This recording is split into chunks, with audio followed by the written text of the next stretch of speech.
Shannon said you were awake at like 6 in the morning, accepting birthday greetings. Yeah, I was. Because I guess I'm still on Minnesota time. So I just woke up at like 5:45 and I was like, what's happening now? Or maybe that's 38, Dan. I don't know. Maybe this is my new normal. You're 38. You're old as fuck. I'm old as fuck. Hey, watch him with Dan and Tony. Hey, watch him with Dan and Tony. It's like watching, yeah. Welcome to Hate Watching with Dan and Tony. It's early in the morning, so I'm not going to be early. It's early Monday morning. Monday morning. People are heading to work. On that brutal morning drive. Good luck out there, folks. That's my radio voice. How's that? Is that pretty good? You actually have a pretty good voice, really. I mean, I have a terrible voice. First of all, the shock for comedy. The shock in your voice when you said it. You have a pretty good voice. I don't always I do this voice a lot on this podcast because when I get excited, it gets higher register. Sure. But I got some dulcet tones, Dan. We'll bring it low. Tony in the evening, spinning all the tunes. I used to want to be on like my college radio, but the late night, because I felt like that was the one the ladies liked, because it's late, you're doing homework, and then you hear this come over the waves and you're in. I was like, yeah, but nobody would let me do it. I sent a tape in, I auditioned, I knew the guy who ran it, never wanted me to do it. Oh. Story of my life. I don't think I'm talented. I think that's the moral of it, And the guy with the weird voice, Dan Goodsell, radio shows from his first day there. I would listen to your radio show. I wanted the bad slot from 3 to 6 a.m. But somebody quit, and so I had midnight to 3 was my first. See, well, that's where I want to be. I want to be the midnight because that's where the love happens. You want to be 3 to 6? Why? So do whatever I wanted. Do it. Okay, you want to just have a good time. Well, okay. Really, those are the only ones typically available. So you usually have to start there and then move up to work your way up to midnight to 3. And I would have never wanted a normal slot. Ugh. Yeah, no, that first of all, it's too much pressure in those slots. You know what I mean? I'm not going to perform every night. And you know what my disc jockey name was? Yeah. It's DJ Danger. No? Good sell your wares. No? No, what is it? What is it? Just Dan. Just Dan. You know what? I should have guessed that, actually. It's simple. It's eloquent. I love it. Dan. So this is Hate Watching, where we... Have we started the show? Reminisce about our lives. But we also talk about movies. We generally talk about movies that are bad. We generally talk about movies that no one went to see. And we generally talk about movies that were from quite a while ago, but not quite a while ago, just quite a while ago. Medium time ago. Unlike Star Wars, not a long time, just a medium time in this galaxy on a TV screen.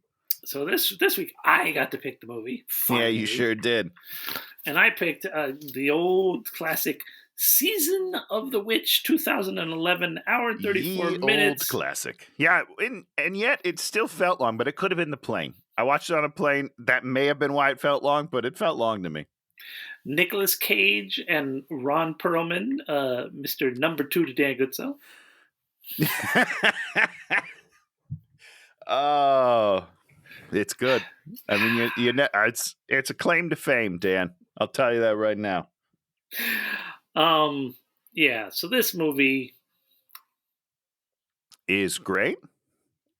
Those are not really words I would put in the same sentence. There's some good stuff in here, Dan. We'll talk about it. I enjoyed a few minutes of this film. So talk about the overall themes of this film. Well, the movie, as he said, is called Season of the Witch. And of course, it's about possession and not about a witch at all. No witch. It's about a demon. So where did they get the title? I don't know why. I guess the themes are women bad. But women are bad. Demons are bad. Well, but they kill a bunch of women in the beginning too. I mean, women are witches, and they throw them off a bridge and snap their necks, and it's pretty gruesome. But Um, those were witches. Those weren't women. I don't believe all three of them were witches. We'll get to that in a minute. I'm pretty Okay. sure only one of them was a witch, one of them was a demon, and then one of them was just a blonde girl who they murdered. Oh, okay. But we'll talk about it when we get to the movie. I don't have any other. Oh, the other theme is like don't have inner demons. You can't have inner demons, or people are going to use it against you. Okay. So What are don't your have. themes? I don't think this movie had any themes. Oh no, it's okay. No, Dan, it's women bad, feelings bad. Those are the two themes of this movie. Women bad, feelings bad. Yeah, I Yes. mean, yeah. This is like one of those classic movies where you've created some characters and then given them no real agency, but you've given them yeah. something to do, and so Yeah. they go about doing the thing, and Sorta. Just kind of moseying about for most of it. Yeah, it's great. And would you say you liked any of the characters? I did. I liked the demon. We'll talk about it. I You liked the demon, but only when it was the hot witch. We'll talk about it. Well, there's a couple of moments. Yeah. Claire, you're a big Claire Foy fan. Little Do Dorrit. I know who that is? I guess she played Little Dorrit, which is And that should mean something to me. Those words. I think Little Dorrit is one of those. Who's the guy that wrote Christmas Carol? That guy, Dickens. Dickens. I think Little Dorrit's Charles Dickens. Charles Dickens Okay. character. I think it's one of those Okay. British characters of a book that I don't think any Okay. American has ever, read. No, That sounds like us. Yeah. Can't say I've ever seen the book in the bookstore. I'm sure No. it's there. I'm sure it's there. I'm not sure it's there. There's But not I'll like a take big, your word for it. It's not a not big- on the shelves that I look at, which is, of course, sci-fi or mystery, but not like old school mystery, like more like, Randy Wayne White, that guy, Doc Ford, great stuff. What I don't know what that is. Doc Ford is a character in the Randy Wayne White novels. It's about an ex-agent who lives in Florida, and then his past catches up to him. He's got a great hippie friend named Tomlinson. It's great stuff. My life goal was to play him in a movie when I got older, but in order to do that, I have to get into better shape. But now I'm older. I'm like at the age now that I should be to play this character, and I'm not ready, Dan. Did you see the trailer for that new John Hamm movie? No, I did not. What is it? It's him. It's like based on a real story. He's like a police officer or a sheriff, and he's investigating like a murder. And then Tina Fey's in there. It looks pretty good. Is it funny? Pretty good. Yeah. Okay. It's like they took like a real life crime thing and then added enough yucks in there to sort of Fargo it up. Which I like that Fargo is now a verb. I like it. to Fargo. Yeah. Fargo. To Fargo it. I bought that script at one point. Really? I've bought a lot of scripts in my day. Holy moly. That's pretty good. Because it's so, like it's one of those scripts you read and you're just like, oh my God, you just see how perfectly a script translates onto screen to be incredibly for funny and poignant and make characters that are interesting that you'll remember for the rest of your life. As opposed I bought a similar script. Wait, what? I said I bought a similar script, the pilot episode of Psych. Oh, yeah. Brilliant. You love that show. Perfect. It's the perfect pilot. I also got the West Wing pilot one time, which is also very good. Oh, I can imagine. And then I bought the movie The Babysitter, the script for that. And that is an example of the opposite, Dan, where the script is a piece of shit.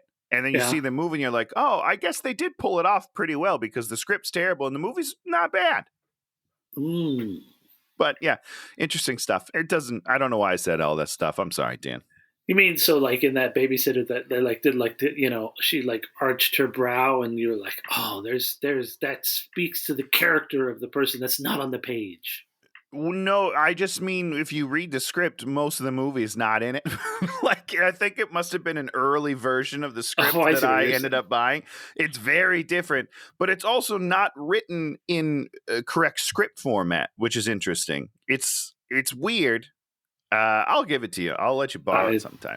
I don't want You want to read it, Dan. I can tell in your voice that you're dying to read it. that. Okay, so we open.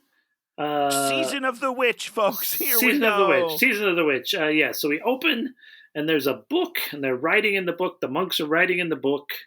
We're like, oh, there's a book. I've got my first question for you, Dan. Yeah? In days of yore, which is when Yes. I assume this took place. 1235, and then later in the 1330s and 1340s. Great. Yeah, exactly. That's the Mhm. yore days, I Mhm. believe. Did they bedazzle books? Because this book is Bedazzle covered books. in gems. And I was very confused. I don't think I've ever seen a book covered in gems before. Yes, they did. Oh, I don't know okay. about gems necessarily, but But they decorate. books were expensive objects, and Okay. they added to the expense of them with gold leaf and with all those illustrations in there, and the calligraphy and whatever. So they jammed them up, and I would not be surprised if some books Okay. had some gems and whatnot on there. Yeah, All right, I'll allow it. I didn't like it, but I'll allow it. I thought it looked dumb, and I would never buy the book. So boom, here we are. We know that there's this book that's going to become important. Eh. 1235 Village, which I don't know where that is. We're taking care of 3 witches. They tell them to repent and confess. One of them confesses, and then there's sorry, you're gonna have to die anyways. And Yeah. then And this is how I know that this woman's not a witch, because she Yeah. confesses to whatever they're asking her to so that she can get off, right? Yeah. She just wants to live. She doesn't really care. And I didn't look it up, but this blonde lady is going for it. I applaud her. She's crying on camera. She's got she acts more in the first 30 seconds of this movie than Nick Cage does the rest of the 90 minutes. Okay. And I love Nick. I love him to death. But she is going for it. I hope that she worked after that. I hope someone saw this and was like, oh shit, you got something. so they hang each of them off a bridge. Pretty gruesome. Pretty like, gruesome. I was like, okay, Yeah. I was like, okay, you got me. I'm it I'm over here. promises. I'm not gonna. Everything after this is pretty much a letdown. But the first few minutes, I was like, "Holy shit, this is gonna be an intense movie." It's There not. was intensity, and so they hang them all. Then they drop them into the water to really kill them. And I'm like, Yep. okay, this is brutal. And Yeah, it's intense. Yeah. and then everybody's like, okay, we're going home. And then the priest is like, no, man, we got to say the magic words. And they're like, Yeah. nah, we're just gonna leave. No Screw thanks. you, priest. First of all, no, you don't tell the priest. The priests The were whole like in charge point of of the everything. hanging is that they're witches, so we have to do the ritual. You have to do it. It's the whole You know? point. But it gives But us this whatever. great scene where the priest has to pull the bodies up by Ugh, himself, ugh. very Yeah. hard. Gets them, does the first one, does the second one. The second one comes alive a little bit. Did a couple Exactly. So things. the first one is the blonde lady. Nothing happens when he says the word. And why is that, Dan? Because she's not a witch. She's perfectly innocent, and they murdered Hey. this woman. Hey, you get 2 out of 3 ain't bad. I will listen. Those are I positive understand. odds. I'm not gonna. I If you're- actually if you're- agree with you. If you're in Vegas and you win 2/3 of the time, you Two-thirds. are very happy. You're doing great. And I mean, listen, those you're witch killing it. trials and everything, that they didn't go well. We killed a lot of innocent women, right? So Yeah. you're right. 2 out of 3 getting it right is actually pretty impressive. Yeah, So damn I good. retract my statement. I'm sorry. Great job, guy. You know? People were expendable back then. They're still expendable now. People are Well, you're expendable. right about that. Yeah, we sure are. So what happens when he's trying to take care of the second witch and she sort of comes alive? But she Yeah, the does something. second one, like she starts kind of transforming and she's like getting up like almost a zombie. And he's like, oh, I got to finish. I got to read this whole paragraph. And then he does. And then she's gone. So, it took her a long time to get up. That's kind of on her at that point. So Then we get to the third one. What happens with the third one, Tony? he can't even pull the third one up. Whatever's happening, the rope starts pulling back, and then he topples into the water. And again, this whole sequence, I'm loving the beginning of this movie. This is when I enjoyed the film, the first like 5 or 6 minutes, and then it turns into a completely different movie. But this opening scene, Primo. It's really good. And then so he gets flipped into the water. He crawls out of the water. She's up on the bridge. And she does the nails. Yeah. And then yeah, she scary. hangs him. And I'm Yeah. like, okay, Cool. we're Yeah. in for some thrills and some intense but you're stuff. not. Joke's on you, Dan Goodsell. You're not. It's all downhill from here. It's like every once in a while we get a movie that has like this nice set piece at the beginning, and you're like, oh, okay, here we go. I'm sold. Let's do this thing. And then then we have boom, boom, boom. We have the titles. Then we cut right into the Crusade times. Here's all the Crusaders coming over the dunes, and that first shot of the Crusaders, super good looking. It was super.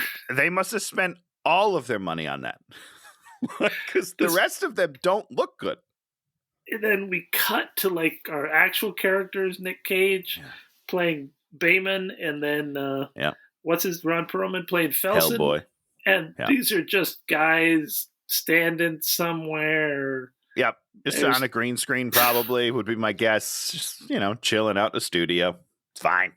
It's totally so cool. Sad. You just you were like, oh man, they really pulled it. They didn't spend a lot of money, but they made it look good for the first 6 minutes, and then the rest of the movie. Well, they figured they got you hooked, right? They're like, now that it's the same thing how I feel about marriage, where before I was married, I was like, oh, I better work out 2 or 3 times a week, got to stay in shape. And then you get married and you're like, I'm good. I got it. I'm all set. I could just let it go. And I already got the prize. Not that women are a prize. I just mean you won. You won. It's like back in the 70s when you'd buy comic books. You'd be like, oh, look at this beautiful cover. And then some of the comics you'd open, you'd just be like, holy shit. They should have got the same artist to do both of these things. Why did you have Vince Coletta ink this? It's not good. Oh, no. Is that a real person? Did you just put someone on blast right now, Dan? Vince. Fuck you. Vince Coletta is like the laziest inker of all time. Some of his inks would be okay, but he's kind of considered to be the laziest of inkers. He's just like, be like 100 lines, and he'd be like, these 3 cut just one. Zip, zip, zip, done. Just move it out. Oh, I love. You know what? Good for you, Vince. Way to be on top of stuff. He's just a machine. He does it faster than everybody else. So now we go through all these battles. We have 1332. They're in the desert. 1334. More blood. Why am I watching all these battles? 1337. There's 8 battles. Night battle. 1339. Snow battle. And I was like, okay, 1341. They're going to be on the moon. What a letdown that was when it didn't happen. At 1344, we're at the siege of some random city. I assume these are all real battles, but I don't know anything about them. So the whole time I was like, do these mean something? Should I know something about these battles? Because they're not telling me anything, but they're showing so many of them. I feel like I should know what's going on, but I don't. When I was a kid, we studied the Crusades in history, and I never understood what was going on. The 1800s were weird, huh? The 8. Oh. Yeah. Pachow. Gotcha. What? Well, so you studied the Crusades, yeah. Tony actually told a funny joke. Wait, we got to write this down. What is this, episode 2000? And he got one in? Date, Monday, May 1st, 8:29 a.m. God, put old Dan Goodsell on blast. Old Dan Goodsell. Old man Dan. Now, did you study the Crusades when you were in school? We could have. I don't remember anything. I know that we did the Civil War. I remember that, but I feel like that's later in your education. So I'm going to say no. I'll say no. We could have. I have no idea. Tony, student of the world. I don't remember anything from school, man. So as you can tell, the Crusades were basically just Christianity wanting to fuck around. Be a the dick. World. Yeah. And they sort of approach it. Oh, that was the one thing I wanted to say about that opening thing. They kind of make it so that the church is the good guy.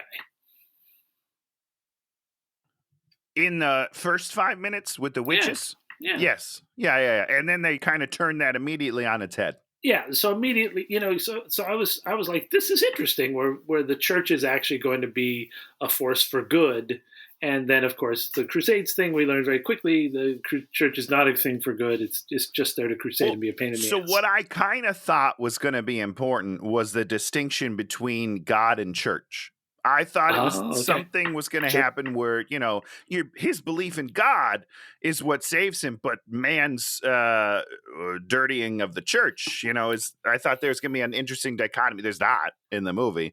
They talk about it a little bit, but it never means anything.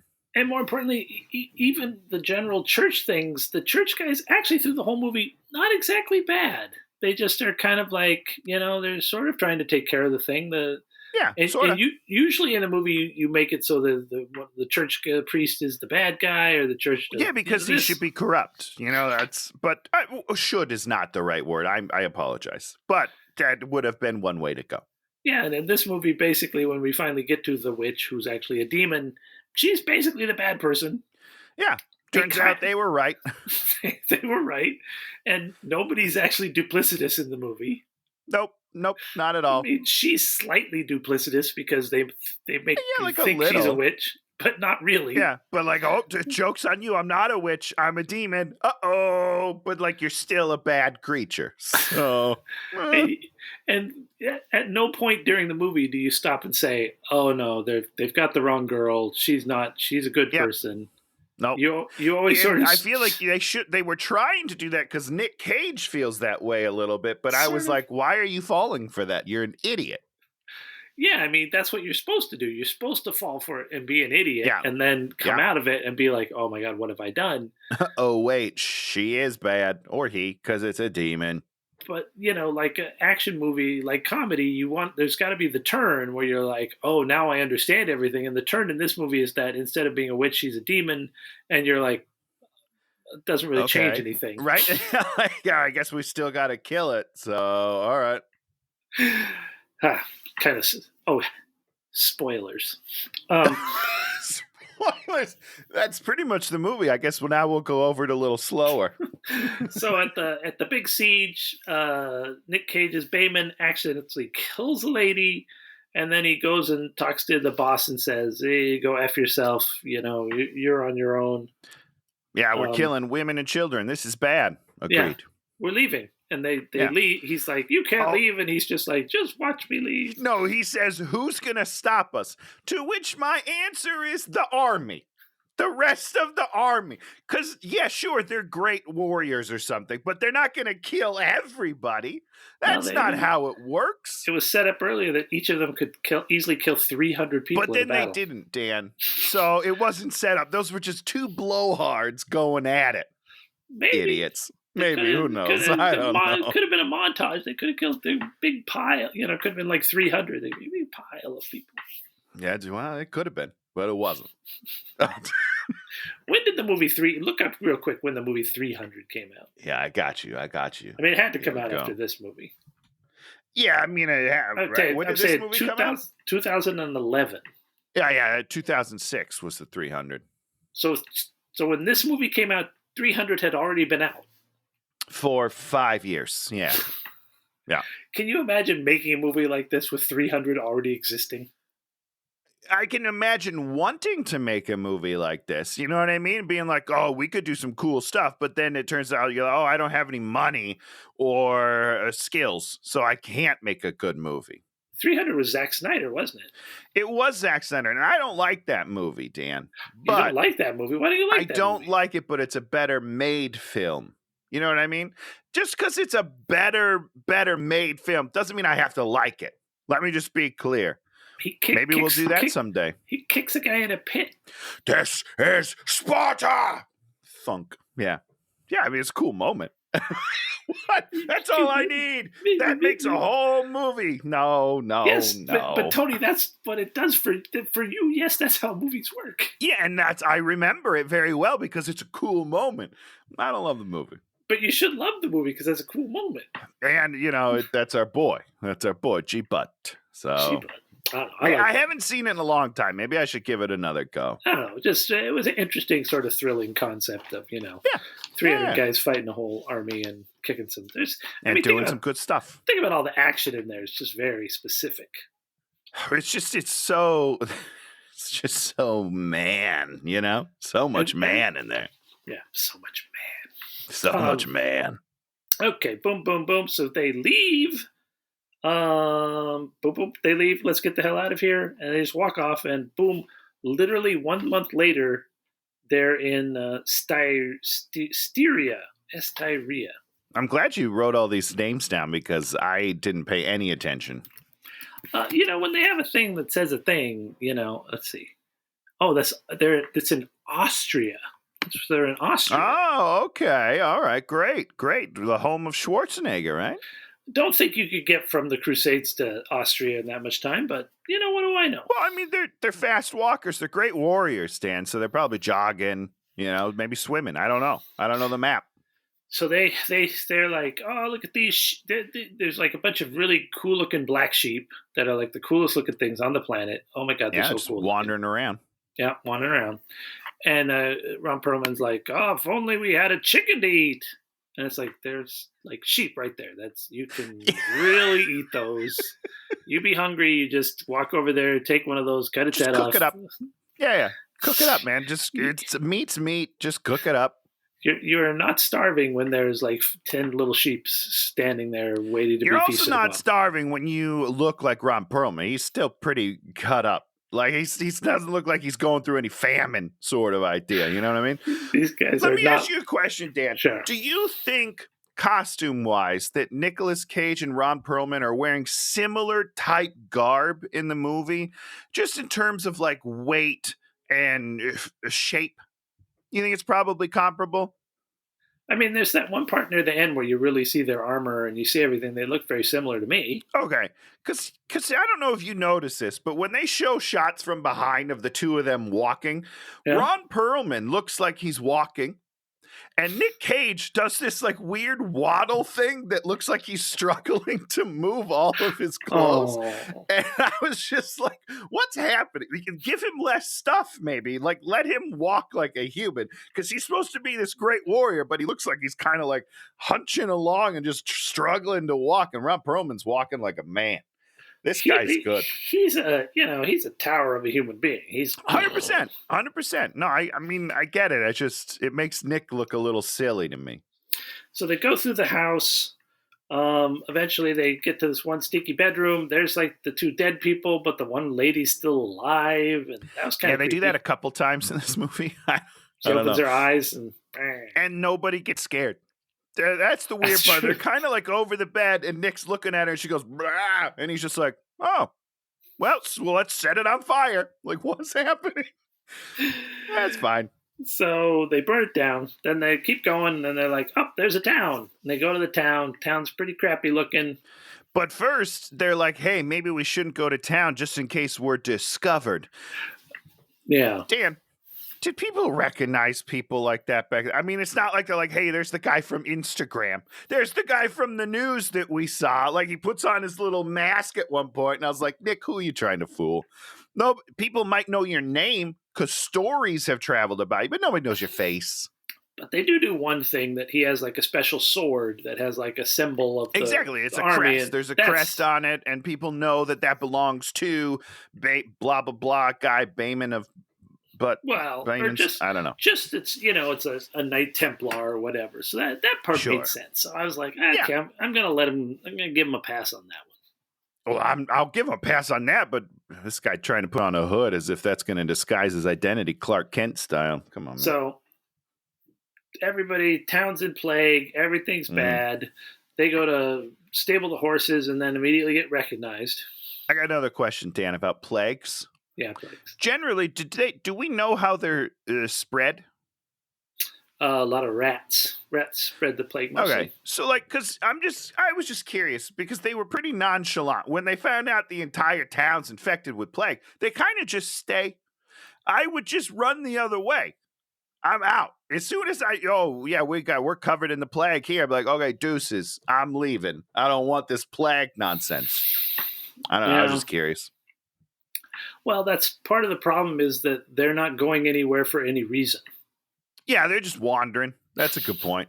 Yeah. And, it adds to the lack of agency of your primary characters is they don't have a want. They No, got they their don't. one. You're absolutely right. That's interesting. And that's why Yep. you're like, they're here, there, whatever. Doesn't matter. In fact, you know what? Their want is kind of just to do nothing.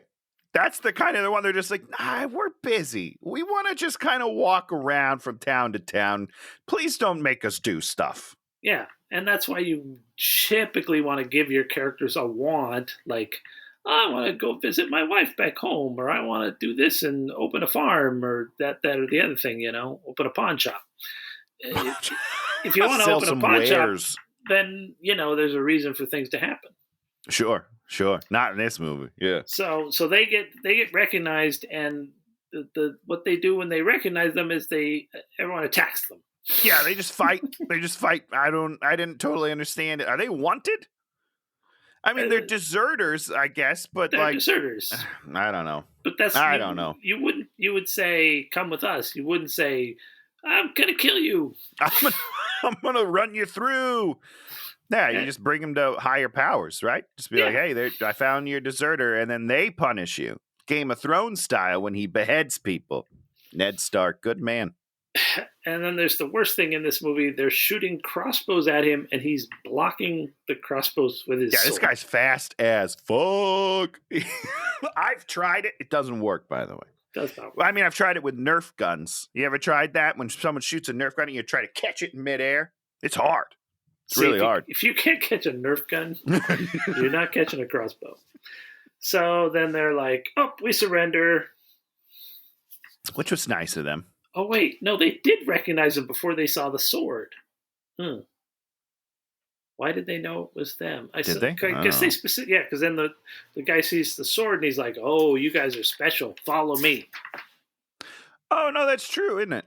Yeah, that doesn't make any sense. So they go to the big bed, and there's the big priest. I assume he's the cardinal or something. I don't know. They didn't really say he's who even somebody was. fairly important in the church. Yeah. They don't really give him a name. They don't really give him No. You don't need it. Any power. They don't say anything. They don't do anything. They're just like, here's the guy you got to talk to. He's dying from the plague. And it's a really gruesome makeup. There's a couple of good shots in here of really gross plague stuff. And not having been through the plague, I don't know if it's accurate or not, but it's certainly scary. I don't want it. Really solid makeup. I really liked it. So basically, which makes me sad, and I don't like just skipping ahead a little bit. Makes me sad what they do with the demon instead of doing like a cool makeup job and just make him like a 2D cartoon. It's a bummer. So I think it's a misstep. The demon at the end is all sorts of weak. Woo. So he lays out what the real plot is, that the Black Witch has cursed everything. And so somebody's got to take the Black Witch, who they've captured, and we never explain how they captured or figured out. They just sort of saw her. But I mean, it makes sense, actually, with her wanting to go on the trip. So that's how they found her. She just was like, "Oh, I'm the witch. No, I'm sort of not, but sort of am. Oh, you caught me." I wish that was her dialogue for the movie. Then that turn really would have hit hard. And then he's like, "You got to take her to the Abbey where the magic book is. That'll make her disappear." And then Nick Cage is like, "I'm not doing what you tell me to do. Put me in Why jail." wouldn't you just bring the book to her since you already got her in prison? Because nobody has the ability to cross that 6-day trek. Oh, okay. So it's more about the journey than it is the destination. What? I don't know. All right. I was just wondering. It just seems like such an easier trip to just carry a book instead of a whole human being in a cage. But, what do I know? Sure seems like you could just send one dude and he could just ride very quickly. Just go get the book, bring it back. And he's like, okay, I made it 12 days later. We tried to send the fastest man in the league, but he could not make it. You could have said a few things. Sure. Yeah. Give me one. Give me a line. Give me the Dan Goodsell line. Cover it up. We've sent our 4 fastest messengers, and none has returned after 1 month. There you go. I guess we better do it. Nobody's making the trip. We got to save everybody. And that's why cell phones are so useful now. Like, hey, Bob, where you at? Are you good? No, you're dead. Just text me images of the book. Or just, can they say it over the cell phone? If I hold it up to her ear, will it still work? So they're like, I'm not doing it. I've done all my work for the church. And then this was going to be like this good point at which, you cause a little bit of friction between the two main characters, right? And so Nick's going to be like, we're not doing this. And he's like, come on, bro. Come on, bro. Come on, bro. But no, Ron Perlman's character's like, hey, you got to die sometime. Yeah, that's a good point. That's a good point. Hey, come on. We need more come on, bruh. Bruh, come on. So they throw him in the jail, and then in the next jail cell is Claire Foy, the witch. She's confused, and then Nick and Ron, they just sort of yuck it up. There's like waka waka waka. Well, there's a point where Ron Perlman goes, "Is that the witch?" And then Nick is like staring at her fairly creepily, and he goes, "That's not what I see." And I was like, "Whoa, dude, calm down. What is going on here?" Yeah, he's got a little bit of a thing for this witch. He's been on the Crusades a long time. It's been a long road. So the girl then cries, and so then he's like, okay, she's crying, so maybe she's not a witch, I suppose. Maybe I should do this so that I can maybe set her free or not or something. Get her a fair trial. I promise you. Why would he promise that? There's never been a fair trial in this world ever. That doesn't make any sense. So yeah, that's his supposition is she gets a fair trial, or his demand is she gets a fair trial, and then I'll do it. What does a fair trial even look like at this point? How do you tell, like, hey, did you do it? And then she's like, nah. And we're like, well, kill her. Sure. I don't know. Like, what is a fair trial here? Innocent before proven guilty. Yeah, not today. A jury of 12 peers plus 2 alternates. Great. I got jury duty coming up in a couple weeks, by the way. So fingers crossed. Good. Oh, you want to do jury duty? I want to help. I want to help out. See something fun. If you want to see the thing, you got to remember about juries, right? Jury trials. Yeah. Is the only people that take their case to a jury are the world's stupidest people. Right? Always settle. Our whole system is set up to settle everything. And if you're dumb enough to go and be tried, we're going to sit there, because I did a trial. We sat there. Oh, you did? Oh, God, yes. I never talked about my trial. I don't think you did. Well, aren't you not allowed to? Isn't that like, don't you sign something? No, you can't talk about what's happening, but afterwards you can say whatever you want. After. Yeah, oh, great. 3 guys robbed 2 banks. Not bad. They then post about it on social media. They not smart. Put the money in the sink at the hotel they're staying at. Pictures of the money. Click, pictures. For some reason, they had to leave a car behind, so they left a big pile of DNA evidence there. Oh my gosh! Oh no! These guys, in addition to everything, were doing.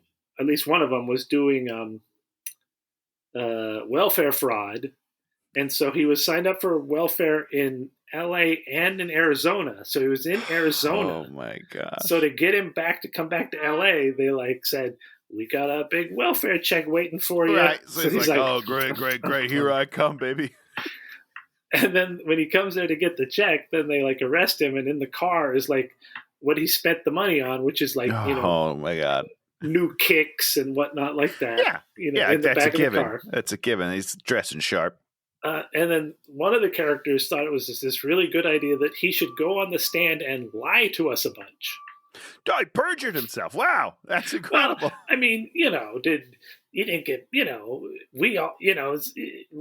knew he was lying. I was the alternate, so I didn't have to go and hear what everybody had to think. Thankfully, thank God.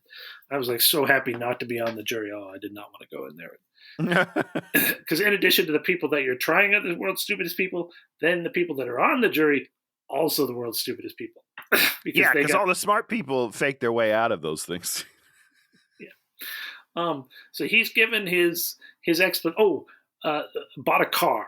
Bought a car with the money. And they're all like, "Where'd you get the car?" And he's like, "Oh, Jesus gave it to me." And they're like, "Jesus? Oh boy. Who's this Jesus?" You mean Jesus, your friend? Jesus? No, Jesus was his pastor. And they're like, "Oh, his pastor, where might we find said Jesus?" "Well, he's Jesus from the liquor store." What is it? He literally said Jesus from the liquor store.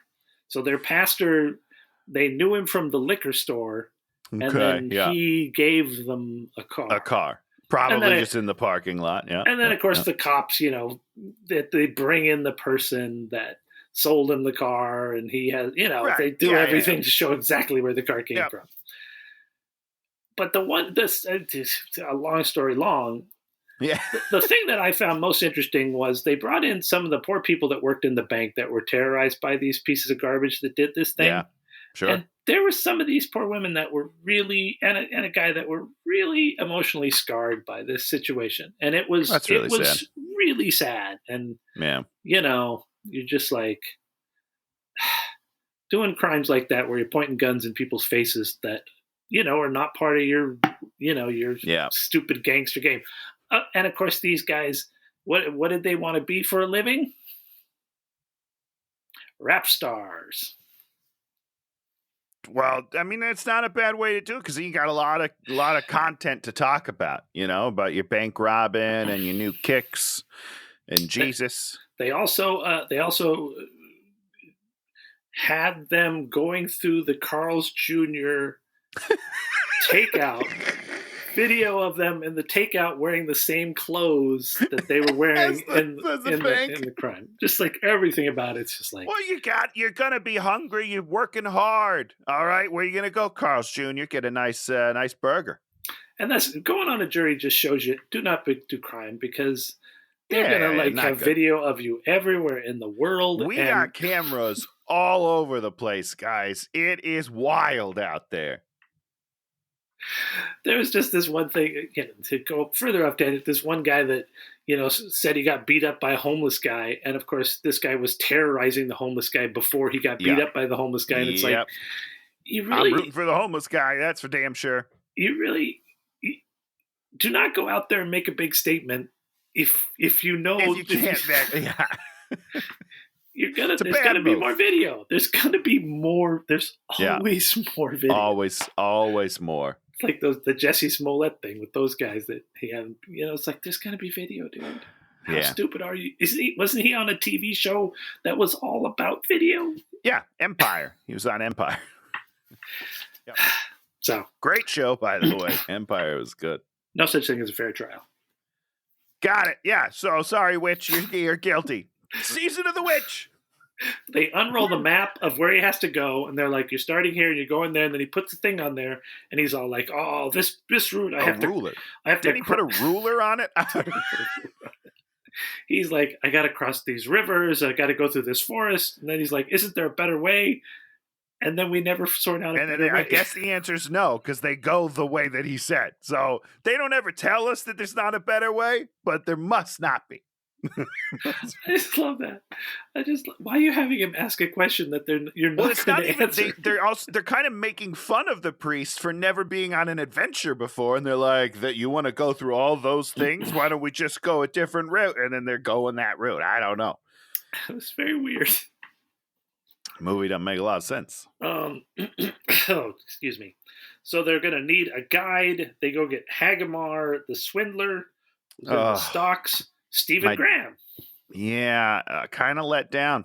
I'm not gonna lie to you. I had high hopes. There were scenes where you were like, knew Stephen Graham's character was in the scene, and you were like, man, it would be kind of nice if he stepped in and said something funny or something quirky. Fun. Yeah, it would be great. It just didn't happen. It didn't. I don't know. I feel like maybe a lot of stuff got left on the cutting room floor, maybe. But he's funny. He's funny. He's also a great actor. Movie. He's super engaging. Yeah, nope. Not here. I don't know where all that is, but it is not in this movie. And as I was going along, I was like, well, this will be the saving grace of the movie. Like, this will keep me entertained the rest of the time. It did not. It did nothing. I don't think he even gets one more decent line in the whole movie. I mean, he says a few things, but he doesn't get another decent line. Nothing good. Nothing memorable. That's for sure. He was selling fake relics to people. So I'm like, this is great. Yeah, all of that's great, but all of that's in the stock. That's all the first time you meet him, and then once he's on the team, nothing. Absolutely nothing. Waste. What a waste. It's funny. Boom! They're like, the witch has been we've Boom. doped up the witch, and then they go in there and she like beats everybody up, and then he hits her, and he's like, now she's sedated. Sedated. Yeah. Okay, that's a word they would use back then. They put her in a rolling cage, and they get the F out of town. The big priest in town, then we see that he's died of the plague. Yeah, which is sad, but also like doesn't really have any impact on the story whatsoever. So I'm not sure why we saw it, but it's cool, man. It's kind of like the 17 battles they show us at the beginning of all the different crusades. That means really nothing. Matter. Yeah, it means absolutely nothing. Thanks for letting me know. So they're on the road. They say when she arrived, thus came the plague. And they talk a little bit about their old girlfriends and how Ron Perlman's got totally scammed, but it was worth it, and that doesn't mean anything and never comes into play. Nope, of course not. They're just like, this is a great character moment. He likes women so much that he doesn't mind they get swindled. Okay, what's happening right now? So someone's following them. They wait for the kid. Just in the open, though. Let's hold on a second. They're like, we're being followed. They turn around and cut to it. He's just standing in a clearing. He's on a horse in a clearing. He's on the hill. He's on the hill. Like silhouetted on the high ground. You just look silhouetted in black against the sky. Just so obvious. And that's the first time Nicolas Cage has noticed this? Come on, guy. Just ridiculous. In The Seven Samurai, one of the greatest movies made of all time, Tony's never seen it, of course. I've never seen it. Never seen it. I've seen The Three Ninjas, which is pretty close. Toshiro Mifune's character follows them as they're going off to do the thing, and it becomes this whole sort of comedic thing, and it's this wonderful, wonderful thing. But this one, the stupid kid just comes up and just standing there. And they banter. He's like the altar boy, and he's like, I got to prove myself. And then he insults Felsen, and then Felsen tries to beat him up, and he does a bunch of acrobatic things. He does a somersault, and Felsen goes, "What the devil was that?" They don't know what a somersault is? I don't understand. I could swear to you that they know exactly what a somersault is, because there were tumblers and people like that. Of course, because you go to the entertainment, the jesters and whatnot. I'm making that up, but someone's tumbling. And does his tumbling skills and all that come into play later on in the movie? Never once. He never does it again one time. Not a single time. So stupid. Okay. At night, then they're like, okay, you can join, just because you're in the movie. So we better let you come along. Because what's his name couldn't kill him instantly. I think is basically you're okay. Got it. That worked. Sure. That makes sense. If you say so. At night, they talk about the Crusades, and then they talk about all the bad things that Felsen did in the past. Yeah, not a great guy, I guess, huh? Yeah, and it's like set in as if it's a funny story, which is interesting. I don't know. Nicolas Cage takes some food and a blanket to the witch, and then she's like, "You're not like the others, you're kind," and he's like, "You're gonna get your fair trial, you'll see." Another false promise, right? She doesn't get a fair trial. All over the board, this guy. Then there's this other guy who I don't even know who he is. There's the priest, and then there's the random dude. I think he was like the carriage driver, right? I think that's all he was doing. Yeah, I don't know. Yeah, so they talk about trial fairness. Yeah. And then they go to see the witch, and then the witch stabs one of them and then grabs the key somehow. Yeah, so the one dude is like, "Oh, I can't let her go to trial because it won't be fair." And then I guess he gets too close to the cage, so she grabs him, and then the other guy with the key around his neck also gets close, and then she grabs the key or something. I don't know. Something like that. Doesn't make a lot of sense, but she's out. One guy's on the ground bleeding out, and the other guy's like, "Oh, the witch escaped." So they have to chase the witch down, and they end up at this village. Yeah. And is that the same village from the Wheel of Time movies? Oh my God, I don't know. I don't know. It probably is. Let's be honest. They grab the wrong girl, who's a plague girl. Then they find a mass grave. Plague Girl. And Yep. then the random dude starts hearing voices. His and then- daughter's voice, who is dead, we have learned is dead. So he's just fallen for this like a moron. And he goes like, "Ah!" And then the kid holds up his sword and he like goes, "Ah!" And he runs onto the sword and kills himself. Now, here's the thing, Dan. He's not moving that fast. Nope. It doesn't seem like I would be scared, especially because he's like, Mila. Why is the kid stabbing him? More importantly, how do you use this, Tony? Why don't you show me how you use a sword? You want to see how I use a sword? Yeah. All right, well, first of all, I've This is got a a broad- back this is a- sheath. This is a broadsword, not So I a not a take it out. rapier, not a fencing two hands. sword. I got two hands right like this, and I'm swinging it down. That's how, often- I use how my often sword. do you hold it out in front of you like it's a I mean, spear? never, because that's like the hardest way to hold it. All the weight is in the front there. Like, I'd be tired as shit. No, you hold it like this, ready to swing like Conan the Barbarian. CB baby. See to the beat. So they immediately go, "Okay, it seems okay that you did that." Seems fine. Everyone's like, hey, it's not your fault. It's kind of his fault. It's a little bit his fault. He's super unprepared. Probably shouldn't be having of sword in general. This Like, way, take the this sword way, take away. the sword away from this dude. You're like, our mistake. You weren't ready. You can still come, but no big weapons. And if this other dude had been the guy that handles the horses, then you're like, okay, we're gonna keep you, but you're on Right. horse duty. So you Yeah, feed there you them, go. you pick up their shit, you give them water, but no more Yeah, well, swords. for you. water's important. Yeah, we're going on a big journey. And then at a certain point, you have to give him back his sword because you need it again. Oh, yeah, exactly. And then he's like all nervous, and he's like, oh, I don't know if I'm going to be able to do it. And then he does it. Swing, swing, swing. Swing.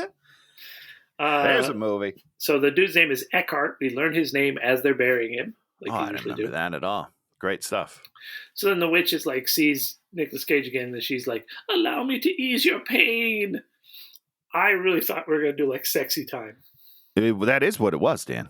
And this is the It best was moment of the film. it was oh, sexy it's time. sexy time. She sort of moves back in there, and I was like, "Oh, she's gonna Yeah. show us her private areas." And She did enough. You know what I'm saying? She was like, I can do a lot of things from beyond the cage. And then she like slithers down. And I was like, yep, hot witch. Get in there, Nick.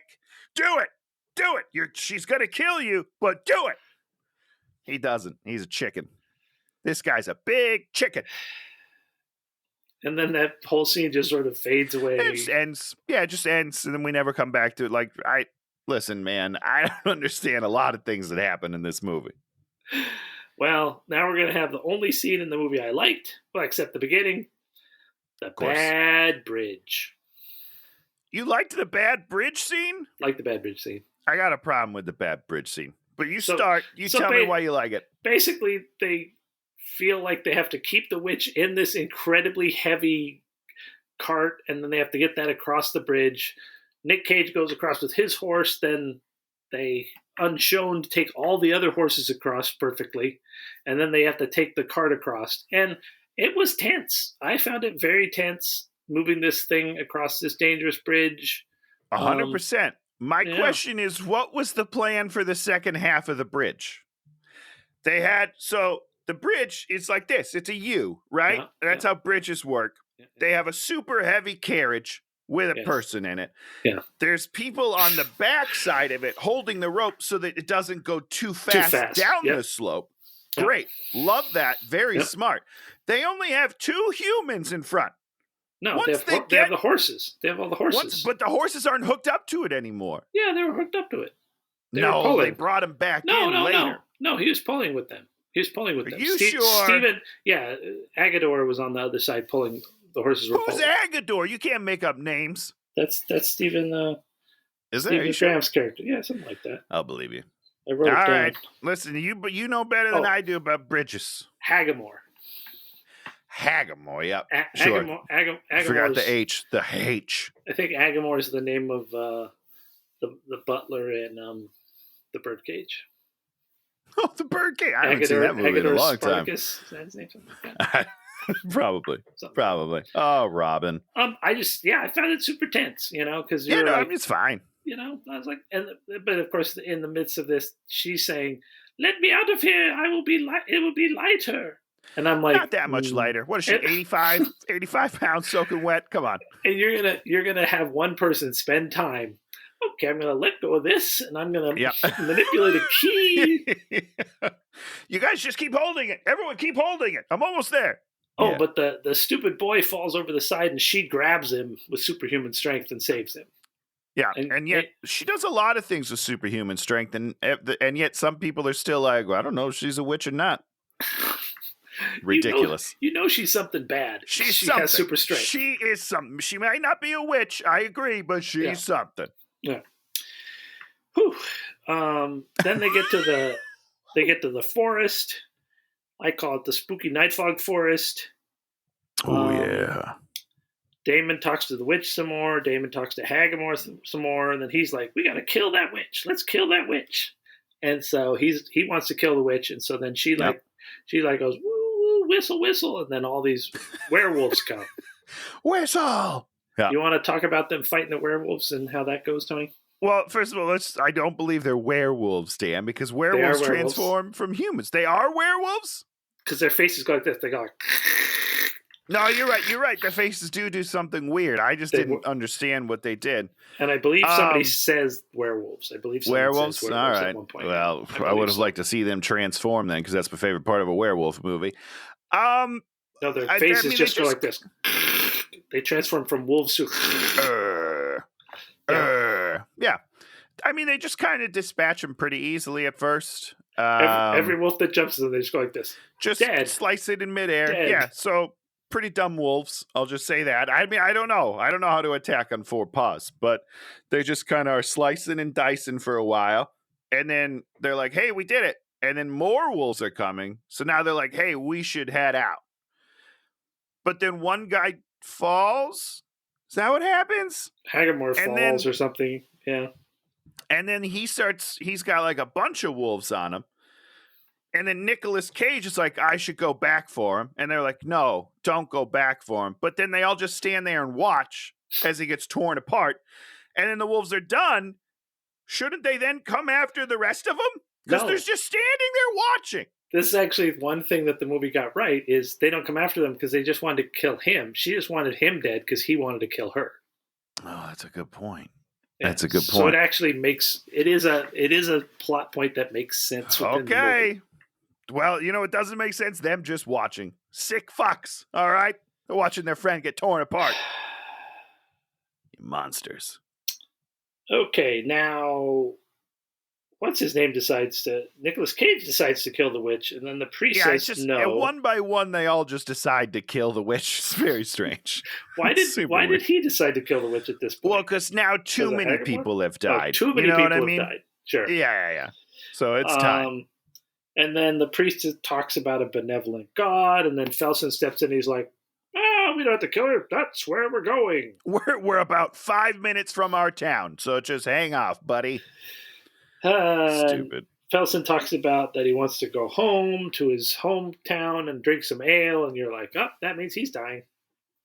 Yeah, you're never going to make it home. Never talk about the end of the journey. So they go up there, they knock at the door, nobody's there. Little dude climbs in. The monks are all in the chapel, and they're all plagued up. They're like, Yeah, they're all plagued up. Super plagues. And then they go looking around, and then they find the magic book.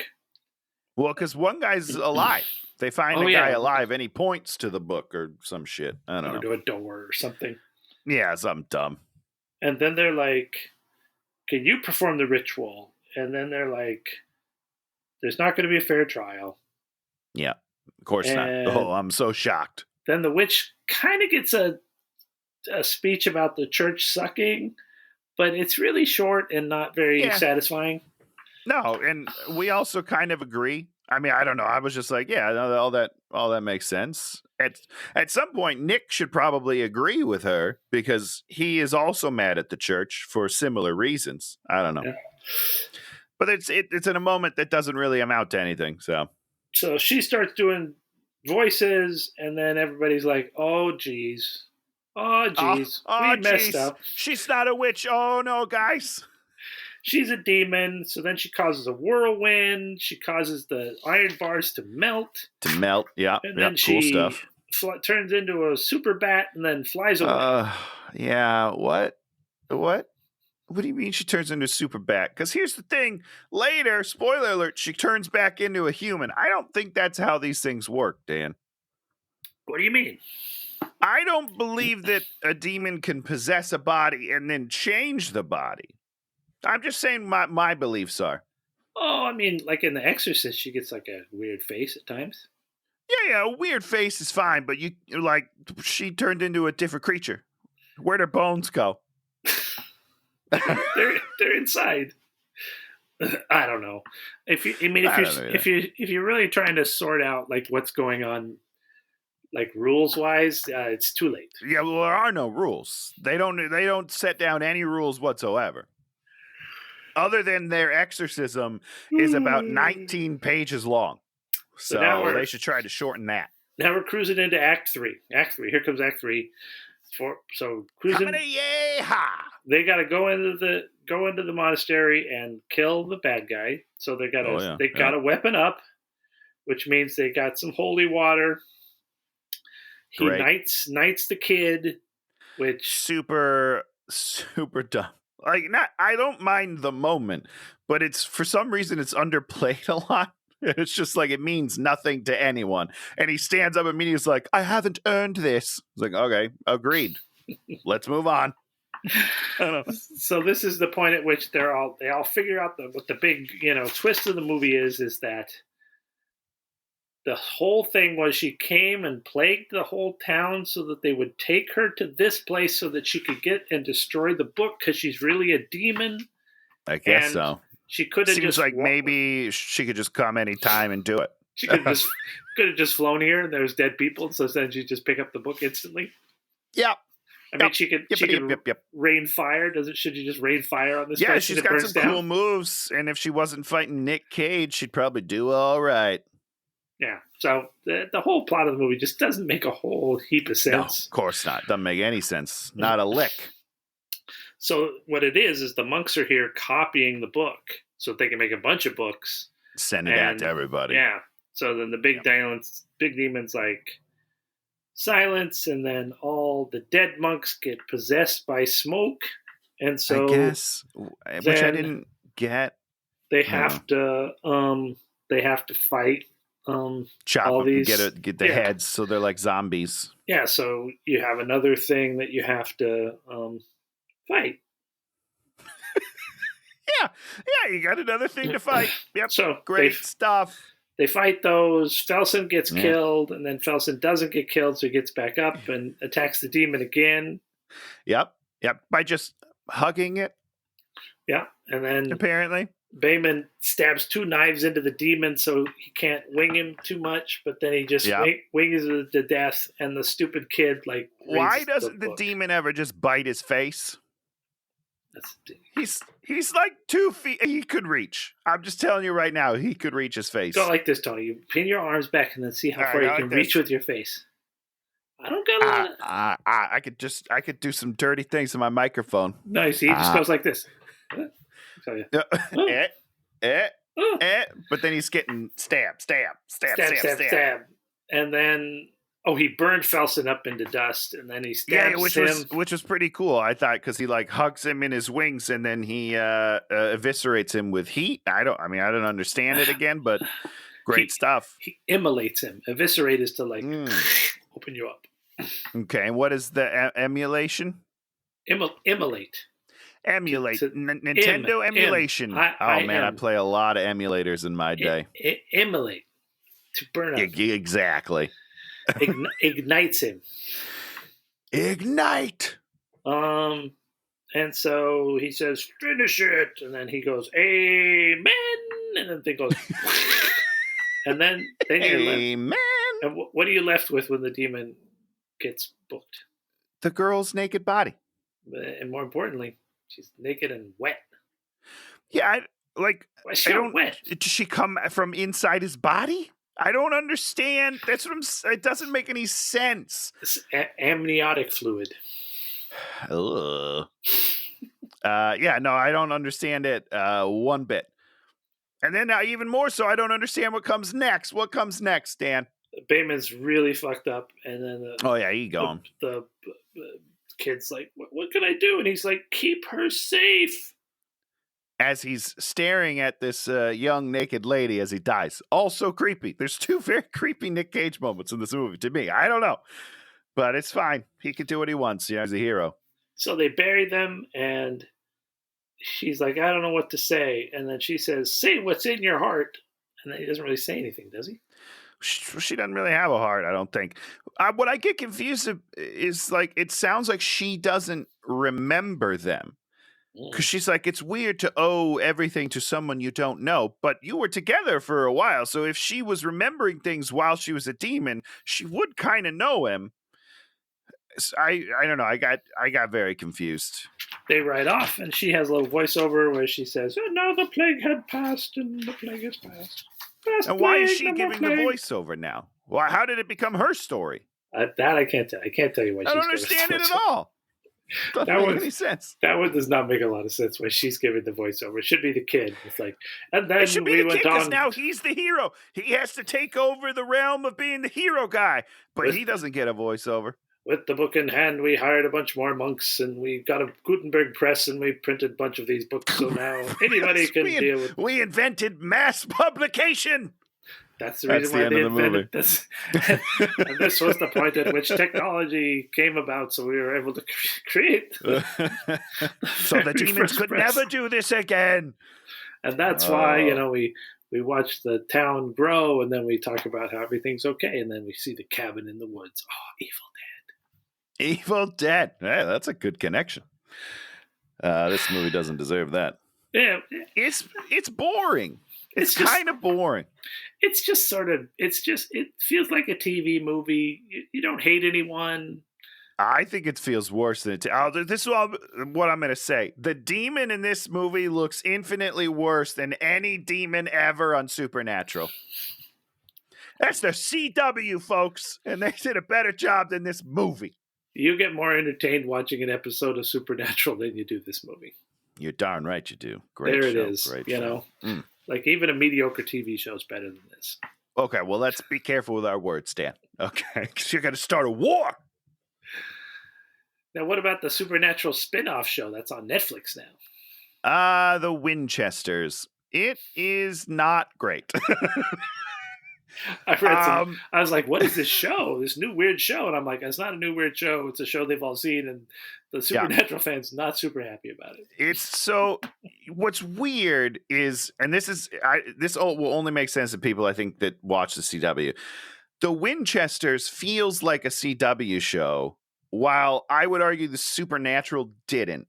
I think that Supernatural felt more than a CW. Not that the CW is bad, but the acting was certainly at a higher level than most CW shows. The effects seem to be at a higher level than most shows. And the Winchesters looks and feels worse than Supernatural ever did. And I was like, this is weird. I don't like it. So they didn't carry over the production budget and the... For sure not. No, definitely not. Oh. No. Yeah, well... what are you going to do? I mean, you do that sometimes, you got to make that little bonus money. So you just put a product out and there. And I watched it. So, I mean, it worked. You did what you wanted to do, and I watched it. So, good for you. And Tom Welling was in it, which is always a treat. So. Anything else to say about this just highly mediocre movie? Yeah, no. You don't need to watch it. Season of the Witch, not great. Hashtag not great. Yeah, not great. Not terrible, not bad. Just not great. Yeah, just not great. Just not great. Which is, it's not bad enough to be fun. There's nothing. It's certainly not good. There's just no fun in this movie. You never feel like nobody ever feels like they're having fun. There's moments that there should have been. There should be plenty of fun, and there's just not. So you got Stephen. What are you gonna do? You got Stephen. I mean, do Stephen Graham and Ron Perlman have a scene together? I mean, they're in scenes, but they don't really interact together. You know what I'm saying? If these two were like blah blah blah blah blah blah blah blah blah blah blah, got a couple of heavy hitters there. Like these guys are good. These guys can chew up the scenery, and the scenery just sits there unaffected by anyone. Yeah, amen to that. Tony, amen.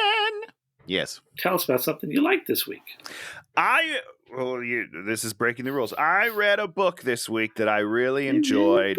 It's the Sam Hollander autobiography. He's a music producer. Doesn't really matter, but he's done some of my favorite bands. Bad Ronald, hello. But it was a really nice read, and I don't think it's getting great numbers. I don't think people are reading it. I couldn't even find it. I had to go to like 3 Barnes and Nobles to find a copy. Why don't you just order it on the Amazon? Well, because I don't like to order books from Amazon because I don't want to get, I order a lot of stuff from Amazon, and I just feel like books should come from a bookstore. Oh, okay. But that's just me.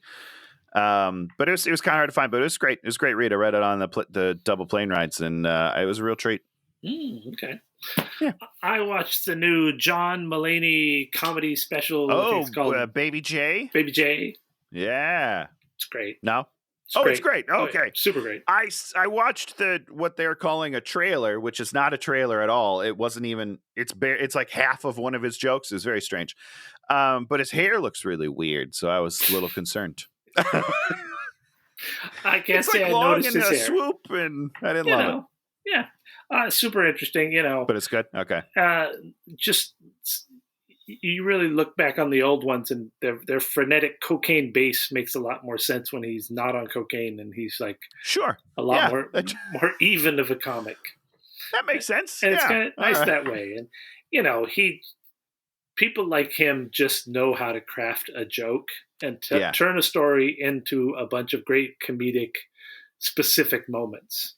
Yeah. Because I'll turn on some of these specials of these other people, and you're just like, please kill me. I was watching some of the Ali Wong ones, and you're just like, she's just a master. I like her. Okay. Oh, good. Okay. Oh, yeah. I wasn't sure where you're going. Yeah, because we watched some of that Beef, and it was too intense for me, so I couldn't watch it. But that's on my list. I really want to see Beef. I mean, it's a lot, though. Huh? It's a lot. It's very intense, and she's very intense, but she's she's always so specific and hilarious. Yeah, but and she has like a real structured approach to comedy, which is interesting. Sure. And the John Mulaney thing, he felt really free in this, and that was really nice. What didn't feel like I must do my comedy structure. At least sometimes, you're just like, okay, she's like, I'm doing this exactly the right way. Yeah. And you're like, just you kind of sometimes you kind of want her to be just like, just have a little fun. Just have a little fun with it. Yeah, sure. But she's her joke writing and his joke writing are just like pretty solid. Yeah, very solid. All right, I'll have to give it a shot. So Tony, why don't you think about giving us a movie for next week? Okay, so it's a brand new movie. Came out last Friday on Disney Plus. So I don't know if that's going to give it away or not. But here's what has happened that I find interesting. Disney has come out and complained about review bombing of this movie. Oh. But the thing is, if you read the bad reviews, it doesn't sound like review bombing. It just sounds like the movie sucks. Oh, dear. So I want to see what's going on because it's got a 67% tomato score from the critics, but a 20% audience score. And then IMDb is even worse. It was like 2.5 out of 10 or something. People are not enjoying it, and they're calling it review bombing. Does it have a woke content or a female lead? I think it does. What do you mean? Let me just tell you. If you look at the let me see. If I looked at the poster, would I be like, "Oh, this is a woke movie"? No, it's Peter Pan and Wendy. Is this movie? This movie's getting. I do not believe this movie's getting reviewed. That's what I'm saying. I don't believe it either, but I need to see it for my own eyes. I have to know whether it's review bombing because I do know they've given Wendy more to do. So, like, she is more of a central character, and I think she's a little bit more, woman power, right? Okay. But I saw the trailer. Oh. The trailer looks pretty bad.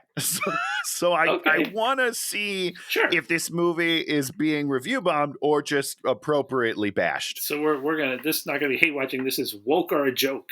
That's what it's gonna be. Oh, that's good. We should put that on like a Instagram poll or something. Yeah. If I knew how to do those things. I don't think I've seen the trailer, so I don't You know should anything probably about watch it. the trailer. Yeah, I'll watch the trailer for sure right after we get But off. Jude Law is Hook, and I'm very excited about that. I definitely saw images of him as Hook. So Okay. And I mean, it is a reoccurring theme that we are going to do every Peter Pan movie ever. Yeah, we have to do it. Turns out I might just love Peter Pan. I don't know. Because we did your movie, that Bangarang. Hook, We the did greatest film of all time. We did Pan. Yeah. Which Here I we actually, are now. I kind of like. I actually like that movie. It wasn't bad. You know what I Yeah. mean? It's not the worst. So this could be a But here we go. third Peter Peter Pan. Pan and Wendy. Okay, well, we'll see. I mean, is it And supposed it's an hour 45, so it's not too bad. Wow. Now, is it a kids movie? Is it just a retelling of the cartoon? Is it one of those ones? I do not know the answer to that, Dan. You know what I mean? I think it is a retelling of the cartoons, unlike Pan was, which was, Blackbeard was in it, and it was crazy. Yeah, Pan had all sorts of stuff going on. Yeah, no, I think it's like they're one of their live action remakes, but maybe a little different. Okay, I don't know. We'll find out. I don't think I've seen any of the Disney live action remakes. Well, they're all pretty bad. I don't enjoy any of them, so there's that.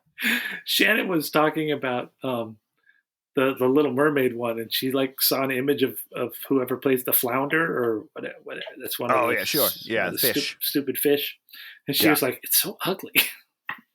Yeah, but because it's real. It's real, Dan. It's real.